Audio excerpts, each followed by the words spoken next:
Hello student. तो आज हम यहाँ पे देखते हैं लॉजिकल कनेक्टिव्स। लॉजिकल कनेक्टिव्स क्या होता है? एक वर्ड होता है स्टूडेंट, या तो उसको हम फ्रेज़ बोलते हैं, ठीक है। तो एक वर्ड या तो फ्रेज़, इस तरह से एक वर्ड या फ्रेज़ होता है जो कोई भी दो स्टेटमेंट को कनेक्ट कर दे, ठीक है। मतलब अगर कोई एक पी स्टेटमेंट है, कोई भी स्टेटमेंट हो सकता है, जैसे the sun is a star, the sun is a star, okay. ये एक सिंपल स्टेटमेंट है। और Q इज़ इक्वल टू, मैं बोल देता हूँ कि the earth is a planet, okay. The earth is a planet. तो यहाँ पे क्या होता है कि ये जो सिंपल स्टेटमेंट है, एक सिंपल स्टेटमेंट है। अगर कोई वर्ड से हम इन दोनों को अगर जोड़ दें, मतलब यहाँ पे अगर मैं लिख दूँ कि the sun is a star, the sun is a star and the earth is a planet, earth is a planet. तो इस वक्त यहाँ पे देखिए, ये सिंपल स्टेटमेंट और ये सिंपल स्टेटमेंट को किस चीज़ से कनेक्ट किया गया है? एंड से कनेक्ट किया गया है ना। सो एंड से कनेक्ट किया गया है, इसलिए इस वर्ड को, एंड को हम क्या बोलेंगे? लॉजिकल कनेक्टिव बोलेंगे, ठीक है। तो इस तरह से अगर बीच में मैं और एक एग्जांपल अगर मैं ले लेता हूँ, जैसे P इज़ इक्वल टू, समझ लीजिए x plus y is equal to 0, और Q इज़ इक्वल टू, मैं देता हूँ x is equal to 0 and y is equal to 0। तो अगर मुझे यहाँ पे इसको ऐसे लिखना है कि x plus y is equal to 0 if and only if, if and only if x is equal to 0 and y is equal to 0। तो यहाँ पे देखिए, इन दोनों स्टेटमेंट को कनेक्ट किससे किया गया है? इफ़ एंड ओनली इफ़ से। इसलिए ये क्या हो गया स्टूडेंट? एक वर्ड है जो दो स्टेटमेंट को कनेक्ट करता है, इसलिए इसको हम बोलेंगे लॉजिकल कनेक्टिव, ओके। तो अगर मैं ऐसे बोल दूं कि P is equal to, P denotes 2 + 3 is equal to 5, Q is equal to 2 × 3 is equal to 6। मैं ऐसे बोल दूं कि 2 + 3 इज़ इक्वल टू 5 और 2 × 3 इज़ इक्वल टू 6। तो यहाँ पे क्या हो गया? देखिए, ये पहला वाला स्टेटमेंट था, ये दूसरा स्टेटमेंट था। कनेक्ट किससे किया है हमने? इसको और से कनेक्ट किया है, इसलिए यहाँ पे एक जो कनेक्टिव हो गया, मतलब जो फ्रेज़ है, वर्ड है, इसको हम क्या बोलेंगे? लॉजिकल कनेक्टिव बोलेंगे, ओके स्टूडेंट। सो इस तरह से, जैसे मैं और एक एग्जांपल ले लेता हूँ। यहाँ पे लिख देता हूँ कि Virat is a good batsman,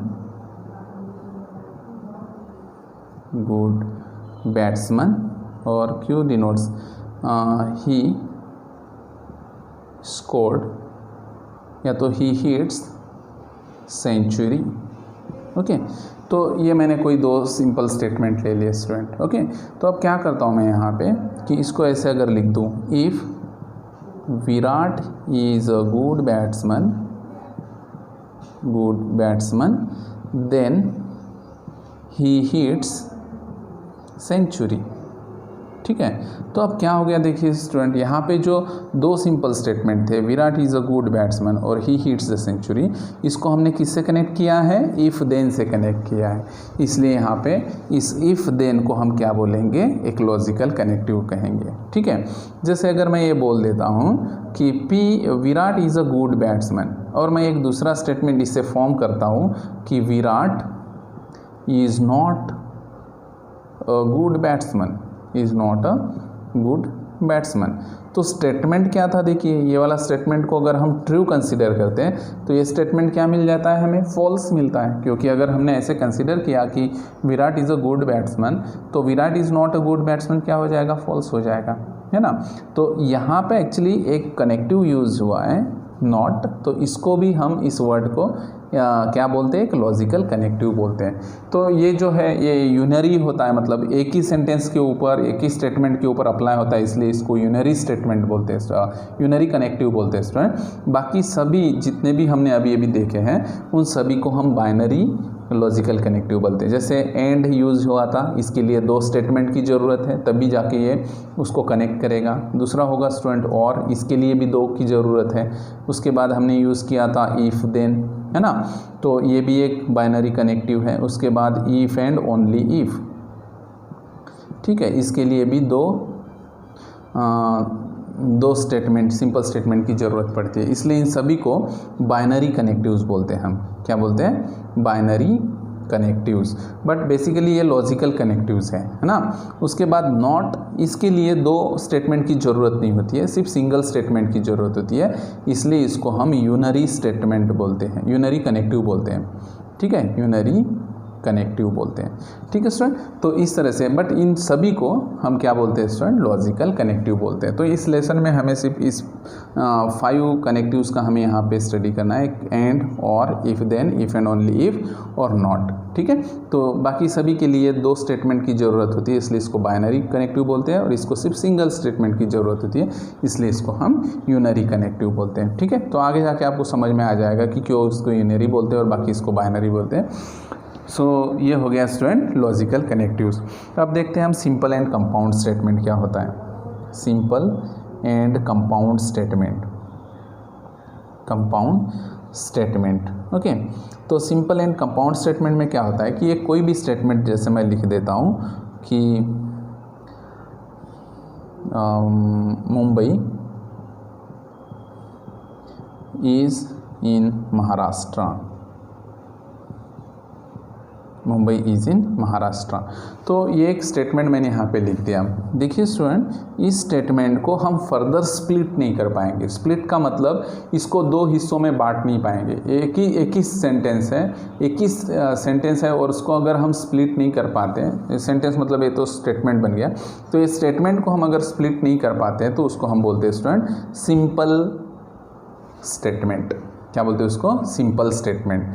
अगर कोई इस तरह का अगर स्टेटमेंट है, जैसे 2 is a prime number, 2 is a prime number and 2 is an even number, 2 is an even number, तो यहाँ पे देखिए दो अलग अलग स्टेटमेंट को एक कनेक्टिव से कनेक्ट किया गया है ना। तो जब भी दो सिंपल स्टेटमेंट को अगर किसी कनेक्टिव से कनेक्ट किया गया हो तो उसको हम बोलते हैं स्टूडेंट कंपाउंड स्टेटमेंट।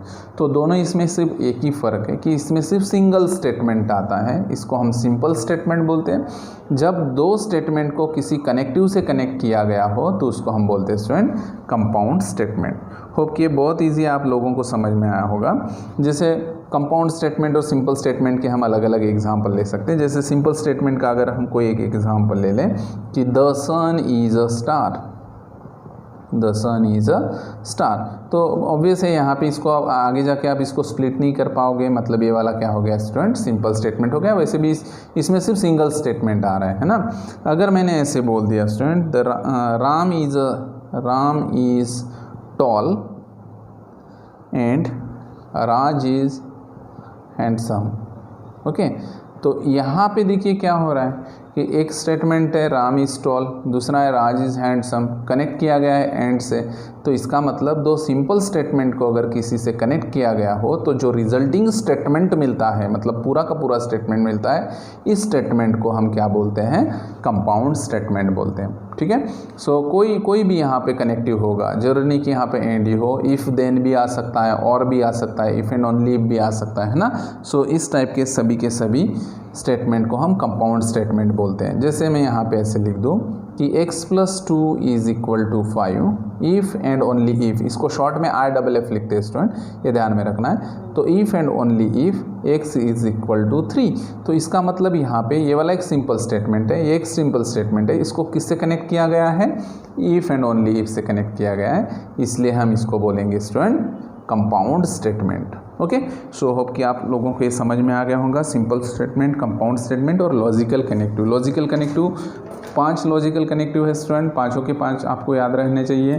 पहला है एंड, ठीक है, दूसरा है और, इन दोनों का याद रखिए, ये दोनों भाई है। उसके बाद if then, okay, if then, उसके बाद if and only if, if and only if, ये दोनों बहनें हैं।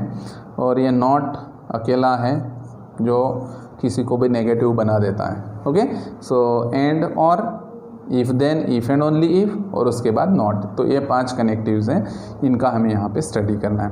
ओके, सो उसके बाद यहाँ पे हम देखते हैं कि जो कंपाउंड स्टेटमेंट होते हैं, है ना। तो उन कंपाउंड स्टेटमेंट के कौन से कनेक्टिव से वो कनेक्ट हुआ है, तो उस कंपाउंड स्टेटमेंट के अलग अलग नाम होंगे स्टूडेंट। तो देखते हैं पहले, ये बहुत इंपॉर्टेंट है, थोड़ा सा ध्यान से पढ़िएगा। पहला है कंजंक्शन, ठीक है स्टूडेंट।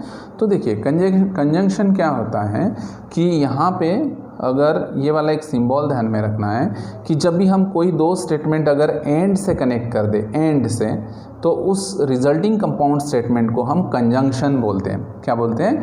कंजंक्शन। अगर कोई दो स्टेटमेंट हो, उन दोनों स्टेटमेंट को एंड इस कनेक्टिव से अगर कनेक्ट किया गया हो, तो जो कंपाउंड स्टेटमेंट आपको मिलेगा उसको हम कंजंक्शन बोलते हैं। और एंड को हम सिंबॉलिकली इस तरह से लिखते हैं।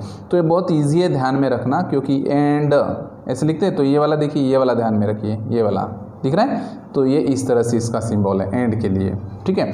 तो देखते हैं हम इसका एक एग्जांपल लेके कैसे होता है। अगर मैं इसे बोल दूं कि P denotes कुछ भी ले लेते हैं हम, जैसे 3 is an odd number, 3 is an odd number, okay, odd number।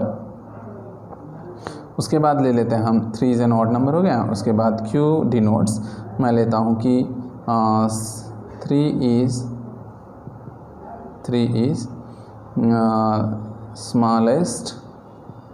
smallest odd prime number, ठीक है स्टूडेंट। तो अब देखिए ये दोनों स्टेटमेंट है, इसको अगर मैं किसी भी स्टेटमेंट, इन दोनों स्टेटमेंट को अगर मैं एंड से कनेक्ट कर दूं, तो ये हो जाएगा स्टूडेंट P, और सिंबॉलिकली मैं यहाँ पे एंड लिखता हूँ और इसको लिखता हूँ Q। समझ में आया स्टूडेंट? इन दोनों स्टेटमेंट को हम एंड से कनेक्ट कर रहे हैं, तो ये सिंबॉलिक फॉर्म है। इसको इतना लिखने के बजाय मैंने P लिख दिया यहाँ पे, और बीच में एंड लिखना है तो एंड लिख दिया, ये Q लिख दिया। अब अगर इसको हमें वर्बली लिखना है, इसको हम सिंबॉलिक फॉर्म बोलते हैं स्टूडेंट, ठीक है। तो वर्बली अगर हमें लिखना है, तो P का मतलब क्या था? 3 is an odd number, तो हम लिख देंगे 3 is an odd number, okay. और बीच में क्या लिखना है? एंड लिखना है, तो यहाँ पे लिखेंगे एंड। उसके बाद लिखना है Q को, Q क्या था? 3 is smallest odd prime number, okay student. So इस तरह से हम इस स्टेटमेंट को, अगर कोई दो स्टेटमेंट अगर एंड से कनेक्टेड है, तो इस कंपाउंड स्टेटमेंट को हम क्या बोलेंगे? कंजंक्शन बोलेंगे। ध्यान में रखना है, एंड से अगर कोई दो सिंपल स्टेटमेंट कनेक्ट है तो उसको हम क्या बोलेंगे? कंजंक्शन। देखिए अब क्या होता है कि कंजंक्शन लिखते वक्त इसका एक टेबल तैयार होता है। कैसे होता है? देखिए कंजंक्शन जब होता है तो दो स्टेटमेंट को कनेक्ट करता है। समझिए मैंने P और Q ले लिया, ओके, और इन दोनों को अगर मैंने कनेक्ट कर दिया तो ये कंजंक्शन बन गया स्टूडेंट, ठीक है। तो ये कंजंक्शन बन गया। अब क्या होता है देखिए, जब मैं ये P और Q दो स्टेटमेंट लेता हूँ तो इसकी पॉसिबल ट्रुथ वैल्यू क्या हो सकती है? तो हो सकती है, देखिए मैं पहले ये लिख लेता हूँ। लिखने का तरीका है कि पहले 2 बार ट्रू लिखो, 2 बार फॉल्स लिखो, उसके बाद ट्रू लिखो, फॉल्स लिखो, ट्रू लिखो, फॉल्स लिखो। इसका मतलब क्या है पहले समझ लेते हैं, क्यों लिखते हैं हम इस तरह से। जैसे भी हमने 2 स्टेटमेंट ले लिए, ओके, तो इसका कॉम्बिनेशन क्या क्या पॉसिबल है? इसका कॉम्बिनेशन ऐसा पॉसिबल है कि समझ लीजिए जो आपने P और Q दोनों स्टेटमेंट लिए, दोनों के दोनों ट्रू हो सकते हैं, ओके। जो दोनों आपने लिए दोनों के दोनों ट्रू हो सकते हैं। हो सकता है कि आपने पहला वाला ट्रू ले लिया P, तो Q फॉल्स भी हो सकता है, पॉसिबिलिटी ये भी है। हो सकता है कि P फॉल्स हो और Q ट्रू हो, है ना। या तो हो सकता है कि आपने जो दोनों स्टेटमेंट लिए दोनों के दोनों क्या हो सकते हैं? फॉल्स हो सकते हैं। तो ये अलग अलग तरह के हमने कॉम्बिनेशंस लिए एक्चुअली, ठीक है। तो ये कॉम्बिनेशंस पॉसिबल कॉम्बिनेशंस है कि जो आपने 2 स्टेटमेंट कंसिडर किए P और Q, हो सकते हैं दोनों के दोनों ट्रू हो सकता है P ट्रू हो और Q फॉल्स हो सकता है कि P फॉल्स हो, Q ट्रू हो सकता है कि दोनों के दोनों अपने लिए वाले फॉल्स हो। तो इस केस में क्या होता है देखिए, इसका रिजल्ट क्या मिलता है। जब भी हम कंजंक्शन निकालते हैं स्टूडेंट, कंजंक्शन के केस में इसका जो कंपाउंड स्टेटमेंट जो मिलता है हमें कंजंक्शन, वो ट्रू तभी होता है जब ये दोनों ट्रू होंगे। इसकी कंडीशन ये है कि conjunction is true only when both the simple statements are true, okay. ध्यान में रखना है आपको, conjunction is true only when both the statements are true. अगर उसमें से एक भी स्टेटमेंट फॉल्स हो जाए तो वो फॉल्स बनता है। देखिए यहाँ पे भी एक भी स्टेटमेंट फॉल्स हो जाए तो फॉल्स, तो यहाँ पे दोनों फॉल्स हैं तो ये फॉल्स बन जाएगा। तो ये कंजंक्शन का एक टेबल फॉर्म हो गया। इसकी कंडीशन है स्टूडेंट कि conjunction, compound statement conjunction is true when both the statements are true, otherwise it is false. Otherwise it is false means इसमें अगर एक भी फॉल्स हो जाए तो उसको हम फॉल्स बोलेंगे। तो ये टेबल सिंबल आपको याद रहना चाहिए। ओके, ये होगी पहली कंडीशंस। उसके बाद हम देखते हैं नंबर 2, डिसजंक्शन। ठीक है, डिसजंक्शन। डिसजंक्शन का सिंबल स्टूडेंट इस तरह से। ठीक है, तो देखिए ये इसको ध्यान में रखना है। और को ये ऐसे लिखते हैं आप, और, है ना, तो ये और को, भी को अगर ऐसे लिखते तो ये इस तरह से इसको याद रखिएगा, इसका सिंबल। ठीक है, तो ये हो गया। अब कोई दो स्टेटमेंट अगर आप और से कनेक्ट करते हो तो उसको बोलेंगे स्टूडेंट हम डिसजंक्शन। मतलब अगर P डिनोट्स ऐसे है कि 2 + 3 = 5 और Q डिनोट्स अगर हैं 2 × 3 = 6 और मैं ऐसे लिख दूँ P और Q, इसको बोलेंगे P और Q। ठीक है, तो P को अगर हम वर्बल फॉर्म में लिखते तो हो जाएगा 2 + 3 = 5। ये मैंने P लिख लिया, बीच में और है इसलिए यहाँ पे मैं और लिखता हूँ और यहाँ पे लिखता हूँ 2 × 3 = 6। तो इसको रीड करते वक्त देखिए 2 + 3 = 5 और 2 × 3 = 6, तो P और Q हो गया स्टूडेंट ये। ओके, सो इस तरह से हमें यहाँ पे क्या मिलता है, जो कंपाउंड स्टेटमेंट मिलता है, इस कंपाउंड स्टेटमेंट को हम क्या बोलेंगे, डिसजंक्शन बोलेंगे। ठीक है, तो इसका टेबल कैसे बनेगा देखिए, P Q यहाँ पे होगा P और Q। ओके, तो यहाँ पे भी पॉसिबिलिटी वही होती है स्टूडेंट, पहले 2 ट्रू लेंगे बाद में फॉल्स। ये कॉम्बिनेशन फॉर्म होता है, याद रखने का तरीका है। ट्रू फॉल्स लिखिए अल्टरनेट, मतलब कॉम्बिनेशंस, ऑल द कॉम्बिनेशंस आ जाएंगे। आप कोई भी ऑर्डर में ले सकते हो स्टूडेंट। ठीक है, बट यहाँ पे ये वाला एक आपको थोड़ा सा याद रहेगा। मैं यहाँ पे ऊपर लिखता हूँ P Q, यहाँ पे लिखेंगे P और Q। ठीक है, तो यहाँ पे आएगा स्टूडेंट ट्रू फॉल्स, यहाँ पे आएगा ट्रू फॉल्स। तो डिसजंक्शन के केस में क्या होता है स्टूडेंट, अगर ये जो रिजल्टिंग डिसजंक्शन कंपाउंड स्टेटमेंट है, मतलब जो कंपाउंड स्टेटमेंट डिसजंक्शन है, वो ट्रू कब होता है, वो ट्रू होता है अगर इन दोनों में से एटलीस्ट एक भी ट्रू हो जाए। एटलीस्ट एक भी ट्रू हो जाए मतलब दोनों भी ट्रू है तो भी ट्रू मिलेगा। एटलीस्ट 1 अगर इसमें से ट्रू है तो भी ट्रू मिलेगा। देखिए एटलीस्ट 1 ट्रू है तो ट्रू मिलेगा। वो फॉल्स तभी होगा जब दोनों के दोनों फॉल्स होंगे। ठीक है, तो डिसजंक्शन और कंजंक्शन में डिफरेंस है स्टूडेंट कि कंजंक्शन में ट्रू तभी होता है जब ये दोनों ट्रू होते हैं, डिसजंक्शन में फॉल्स तभी होता है जब दोनों फॉल्स हो। दोनों फॉल्स हो तो ही फॉल्स होता है। इसमें एक भी ट्रू आ जाए तो वो ट्रू बनता है, और कंजंक्शन में एक भी अगर फॉल्स आ जाए तो वो फॉल्स बनता है। तो ये दोनों अलग अलग तरह से आपको याद रखने हैं। ठीक है, तो इस तरह से हमने डिसजंक्शन देखा है। तो बाकी का पार्ट हम नेक्स्ट वीडियो लेक्चर में देखते हैं। Thank you.